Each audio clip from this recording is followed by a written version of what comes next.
steak tacos. Steak tacos tonight.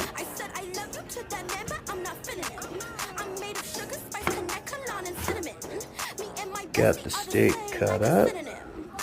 Hit it with a little salt, pepper, and garlic powder. Got the oil in the pan. Got the meat in the pan. Get a couple of our onions. We'll go ahead and throw those on in. Hit it with a little garlic paste. Just tiny ginger paste. Go ahead and get the juice there of 2 limes. Caramelization on that steak right there.